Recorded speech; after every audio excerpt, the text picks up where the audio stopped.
எல்லாருக்கும் வணக்கங்க. இன்னைக்கு அனிதா புஷ்பாவனம்குப்புசாமி யூடியூப் சேனலில் உங்களெல்லாம் சந்திக்கிறதுல ரொம்ப ரொம்ப மகிழ்ச்சிங்க. என்கிட்ட கமெண்ட் பாக்ஸில் நிறைய பேர் வந்துக்கிட்டு எங்களுக்கு சப்பாத்தி கூட இல்லை சாதத்து கூட மெயின் டிஷ் பண்ணிடுறோம் மேடம், சைட் டிஷ் ஏதாவது இருந்தால் செஞ்சு காமிங்க, அதுவும் சப்ஜிஸ் நார்த் இந்தியன் பேஸில் கொஞ்சம் இருந்தால் சொல்லி கொடுங்க அப்படின்னு சொல்கிறாங்க. நான் பார்த்தீங்கன்னா இன்னைக்கு செய்ய போகிற சப்ஜி வந்து காலிஃப்ளவர் அண்ட் மட்டர், அதாவது காலிஃப்ளவரும் பச்சை பட்டாணியும் வச்சு ஒரு சப்ஜி செஞ்சு காமிக்க போகிறேன். அதாவது பொரியல், தமிழில் சொல்லணும்னா நம்ம பொரியல் தான் சொல்லணும். ஹிந்தியில் பார்த்தீங்கன்னா எல்லாத்தையுமே சப்ஜின்னு சொல்லுவாங்க, இது தமிழில் பார்த்தீங்கன்னா எல்லாத்தையும் பொரியல்னு சொல்லுவாங்க இல்லையா, அந்த மாதிரி தான். அதுலேயும் குறிப்பாக கமெண்ட்ஸில் ஒரு சிலர் வந்து எங்கிட்ட காலிஃப்ளவர் வச்சு, ஏன்னா இப்போ உங்களுக்கு மழை காலம் வந்துருச்சு, காலிஃப்ளவர் நிறைய விலையும் சீப்பாகவும் கிடைக்குங்க. அந்த காலிஃப்ளவர் சப்ஜி இன்னைக்கு செஞ்சு காமிக்க போகிறேன். இது பார்த்தீங்கன்னா உங்களுக்கு நார்த் இந்தியன் சப்பாத்திக்கும் ரொம்ப சூட் ஆகுங்க. அப்புறம் வந்து சவுத் இந்தியன் ரச சாதம் இல்லை சாம்பார் சாதம் அதுக்கெல்லாம் கூட சூட் ஆகும். ரெண்டுக்கும் இடையில ஒரு டேஸ்ட்னு வச்சுக்கோங்களேன், ரொம்ப ஸ்பைஸியாக நல்லா இருக்கும். இந்த காலிஃப்ளவர் பார்த்தீங்கன்னா அப்படியே நம்ம கடையிலேருந்து வாங்கிங்க, அது சமைக்கக்கூடாது எப்போவுமே. அது வந்து சுடு தண்ணியில் போடணும். எப்படின்னா முதல்ல சுடு தண்ணி நீங்கள் அடுப்பில் வச்சுக்கோங்க ஒரு பாத்திரத்தில், அந்த காலிஃப்ளவர்லாம் மூழ்கணும், அது வரைக்கும் நம்ம தண்ணி வச்சுக்கிட்டுங்க.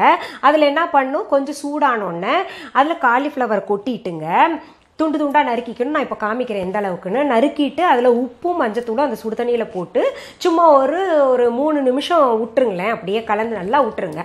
அதில் இருக்கக்கூடிய அந்த புழு பூச்சியோட இந்த முட்டையெல்லாம் இருக்கும் இல்லையா, அதெல்லாம் வந்து அழிஞ்சு போயிருங்க. இந்த காலிஃப்ளவர் பற்றி ஒரு செய்தி சொல்கிறேங்க. இந்த காலிஃப்ளவர் வந்து வீட்டில் நம்ம சுத்தமாக செய்வோம், இந்த மாதிரி சுடு தண்ணியிலலாம் போட்டு எடுத்துகிட்டு சமைப்போம் இல்லையா, வீட்டில் செஞ்சு சாப்பிட்றத நீங்கள் சாப்பிடுங்க. பெரும்பாலும் கடைகளுக்கு போனீங்கன்னா நல்லா சுத்தமாக செய்கிறாங்கன்ற ஒரு நம்பிக்கை, தொடர்ந்து நீங்கள் ஒரு கடைக்கு போவீங்க இல்லையா, அங்கே சுத்தமாக செய்கிறாங்கன்ற ஒரு நம்பிக்கை இருந்தால் சாப்பிடுங்க, இல்லாட்டி சாப்பிட வேண்டாம். ஏன்னா எனக்கு என்னுடைய குடும்ப நண்பர் ஒருவருக்கு காலிஃப்ளவர் வந்து வெளியில் சாப்பிட்டாங்க, அதில் இருக்கக்கூடிய ஒரு பூச்சி போய் மூளையில் போய் உக்காந்துருச்சுங்க. அந்த மூளையில் பிரெயினில் போய் உக்காந்த உடனே என்ன பண்ணுது, அந்த பூச்சி எப்போ தூங்குதோ அப்போ தான் இவர்னால தூங்க முடியும். அந்த பூச்சி வந்து எப்போல்லாம் முழிச்சிருக்கோ அப்போல்லாம் இவர் முழிச்சிருப்பார். அதே மீறி தூங்குனாங்கன்னா என்ன ஆகும்னா, அந்த பூச்சி போய் மூளையில் உட்காந்துக்கிட்டு என்ன பண்ணுமா, அப்படியே நம்மளை வந்து தூங்க விடாமல் ஏதாவது ஒன்று அப்படி இப்படியே சுரண்டிக்கிட்டே இருந்தால் எப்படி இருக்கும், ஒரு மாதிரி இரிட்டேட் ஆகும்ல, அந்த மாதிரிலாம் இருக்கும். அப்புறம் ஸ்பைனல் கார்டில் பெயின் எடுக்க ஆரம்பிச்சிருங்க, உடம்பெல்லாம் வலி இருக்கும், ஜுரம் வரும், இந்த மாதிரிலாம் ஆகும். நமக்கு எதனால இப்படி ஆச்சு, இல்லை நம்ம பிள்ளைங்கள்லாம் எதனால இப்படி இருக்காங்க திடீர்னு தெரியாமல் இருப்போம் இல்லையா, இது போன்ற சின்ன சின்ன விஷயங்கள் எல்லாம் இருக்குங்க. நம்ம அதனால் காலிஃப்ளவர் வாங்கி அப்படியே சமைக்காமல் சுடு தண்ணியில் போட்டு அந்த பூச்சியெல்லாம் கொல்லணுங்க. நல்லா கொன்னுட்டு, எல்லாத்துலேயும் பூச்சி இருக்குமான்னா இல்லை, இருந்தால் கூட நம்ம பார்த்தீங்கன்னா அந்த மேலே புள்ளியாக இருக்கும் இல்லையா, அதெல்லாத்தையும் நீக்கணும். நல்லா நீக்கிட்டு சுத்தப்படுத்திட்டு இந்த மாதிரி சுடுதண்ணியில் போட்டு தான் சமைக்கணுங்க. சரி, இன்னைக்கு காலிஃப்ளவரும் பச்சை பட்டாணியும் சேர்த்து செய்யக்கூடிய அந்த ஸ்பைசி சப்ஜிக்கு என்னென்ன பொருட்கள் தேவைன்றதை நம்ம பார்த்துடலாமா. காலிஃப்ளவர் 1, நான் பாருங்கள் இப்படி தான் சுடு தண்ணியில் போட்டு மஞ்சத்தூள் உப்பு போட்டு சுத்தப்படுத்தி அது சின்ன சின்ன துண்டுகளாக நறுக்கி வச்சுருக்கேங்க. பச்சை பட்டாணி 1/2 கப். இப்போ வந்து இது நான் பச்சையாக கிடச்சிது, அதனால் நான் பச்சை பட்டாணி வந்து அப்படியே எடுத்துக்கிட்டேன். அப்படி இல்லைன்னா காஞ்ச பட்டாணியாக இருந்ததுன்னா இரவு ஊற வச்சு அப்புறம் காலையில் வந்து நீங்கள் பயன்படுத்திக்கலாம்.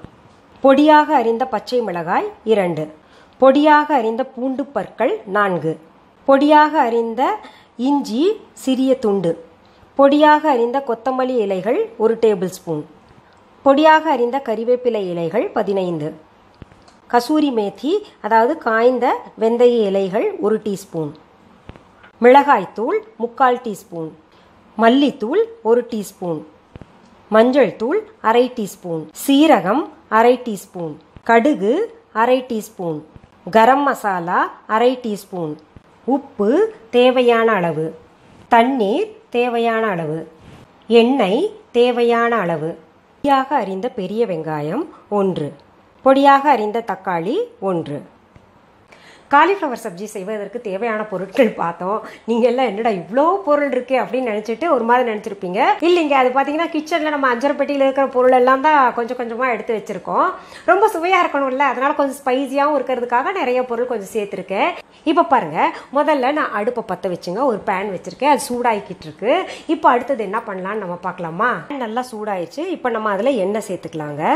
அதாவது எண்ணெய் அளவு வந்து குறிப்பிட்டு நான் சொல்லணுன்னா இதில் பார்த்தீங்கன்னா 2 டேபிள் ஸ்பூன் போட்டுக்கோங்க. அதை விட குறைச்சி ஊற்றணும்னு நினைக்கிறவங்க ஊற்றிக்கலாம். இப்போ நான் பாருங்கள் அதில் கடுகு சேர்த்து அது நல்லா பொரிஞ்சிட்ருக்குங்க. அடுத்தது நம்ம சீரகம் சேர்த்துக்கலாம். அதுவும் பொரிஞ்ச உடனே நம்ம வெங்காயம் சேர்த்துக்கலாங்க. அதுக்கடுத்தது நம்ம பூண்டு பற்களை சேர்த்துக்கலாம், அரிஞ்சு வச்சது. அடுத்தது இஞ்சி பல்லையும் சேர்த்துக்கலாங்க, பொடி பொடியாக இருக்குனது. நல்லா கலந்துக்கலாம். அதுக்கடுத்தது என்ன பண்ணணும்னா நம்ம இந்த பொடி அரிஞ்சு வச்சுருக்கோம் இல்லையா, பச்சை மிளகா, அதை சேர்த்துக்கலாங்க. அடுத்தது கருவேப்பிலை இலைகள் சேர்த்துக்கலாம். இது எல்லாத்தையும் நல்லா வதக்கணுங்க.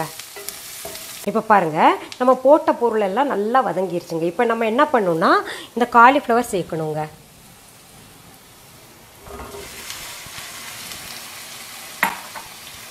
காலிஃப்ளவர் சேர்த்து ஒரு பெரட்டிக்கலாம்.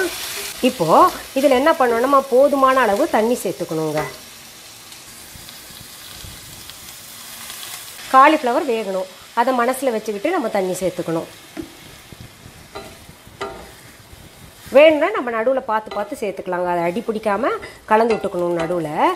இப்போ நம்ம உப்பும் சேர்த்துக்கலாங்க.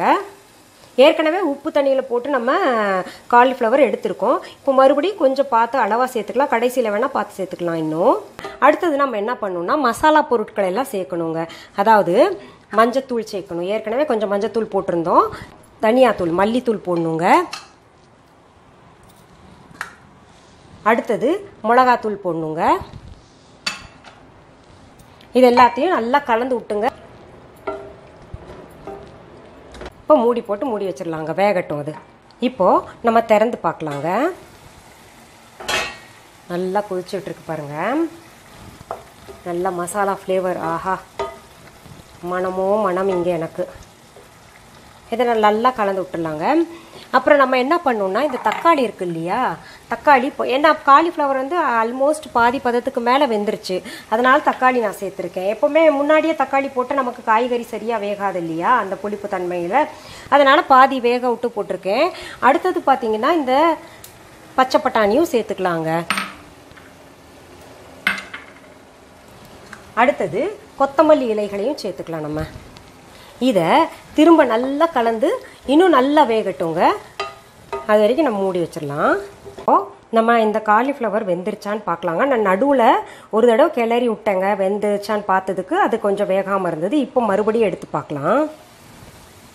வா, என்ன கலர்ஃபுல்லாக இருக்குது, என்ன மனம் தெரியுங்களா. இங்கே நல்லா தண்ணியெல்லாம் சுண்டிருச்சு பாருங்கள்.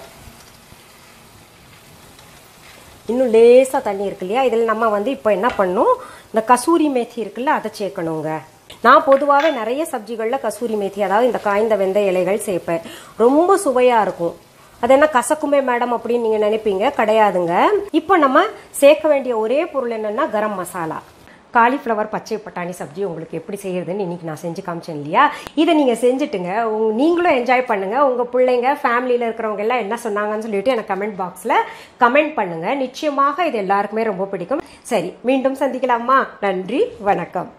அன்பான வாடிக்கையாளர்களே, உங்கள் விஹா ஸ்டோரில் பூஜை பொருட்கள், சிலைகள், ராசிக்கற்கள், வாஸ்து பொருட்கள், விதைகள், பாரம்பரிய அரிசி வகைகள், சிறுதானியங்கள், ஆர்கானிக் பொருட்கள், மூலிகை எண்ணெய், மளிகை பொருட்கள், மரச்செக்கு எண்ணெய், மரப்பொருட்கள், வெள்ளி ஆபரணங்கள், கிஃப்ட் ஆர்டிகல்ஸ், காட்டன் மற்றும் பட்டு புடவைகள், காட்டன் சுடிதார்கள், பட்டு பாவாடை, குழந்தைகளுக்கான விளையாட்டு பொருட்கள், ஹை குவாலிட்டி இமிடேஷன் நகைகள், வீட்டு உபயோக பொருட்கள், ஜூட் பேக்ஸ், ஹேண்ட்மேட் சோப்ஸ், அழகு சாதன பொருட்கள், சிறுதானிய பிஸ்கெட்டுகள், ஹோம் அப்ளையன்சஸ், இன்னும் பற்பல பொருட்கள் விற்பனைக்குள்ளது.